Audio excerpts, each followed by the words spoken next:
Onde está o dolo da Presidente da República? Um crime de responsabilidade só se configura com má-fé. Onde está o dolo? O denunciante falou, o dolo está porque a Presidenta baixou os decretos. Ora, mais de 20 órgãos se manifestaram que devia ser feito isso, inclusive a própria AGU, dizendo que era legal. Mais de 20 órgãos mostraram e atestaram como um Presidente da República, recebendo parecer de 20 órgãos, pega um decreto e deixa de assiná-lo quando todos os técnicos recomendam. E mais, esse procedimento era pedido por outros poderes, inclusive pelo próprio TCU. O TCU pediu ao chefe do Executivo o decreto de suplementação. Por quê? Porque o TCU admitia isso. Porque o TCU dizia que isso era possível. Subitamente o TCU muda de opinião. E quando o TCU muda, o governo para de baixar decretos, devolve o decreto do TCU para ele. Onde está a má-fé? Antes, quando o TCU admitia, o governo aceitou. E o que diz o senhor relator, com a devida vênia? Diz que o TCU não mudou de opinião. O TCU sempre teve essa opinião, só não tinha se manifestado antes. Senhores parlamentares, o TCU aprovou todas as contas em que governos baixaram decretos. O governo Fernando Henrique baixou decretos dessa natureza. Dezenas. O governo Lula baixou dezenas. Nunca se falou nada. As contas foram aprovadas e o TCU não tinha posição, senhor relator. Claro que tinha. Claro que efetivamente tinha. Mudou.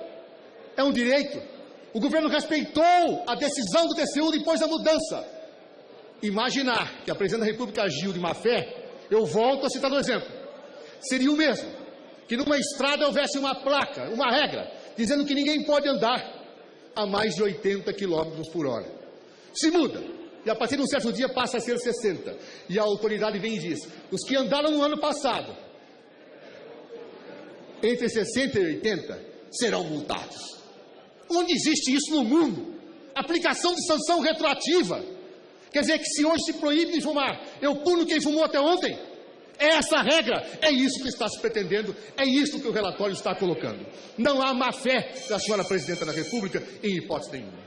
Como no caso das pedaladas, esse ainda é mais ostensivo.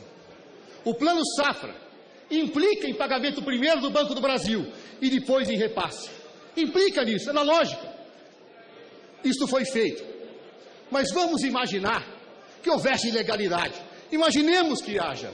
Qual o ato da senhora Presidente da República que violentou a Constituição? Se a lei diz que o Plano Safra é, na verdade, disciplinado, tocado, gerido pelo Ministro da Fazenda e pelo Conselho Monetário Nacional. Não tem poder de gestão, nem há ato da senhora Presidente da República nesse caso. O que disse Sua Excelência há pouco, o denunciante Miguel Reale? Sabe onde está o ato? O ato está em que a Presidenta conversava diariamente com o secretário do Tesouro Nacional. Ou seja, Sua Excelência, a Presidente da República, segundo o denunciante, está sendo condenada a ser afastada da Presidência da República porque conversava com o secretário do Tesouro Nacional. O diálogo sinistro, capaz de violentar uma Constituição. O diálogo sinistro que leva a uma ruptura democrática e é utilizado como pretexto para uma violência contra o povo brasileiro. Não há ato.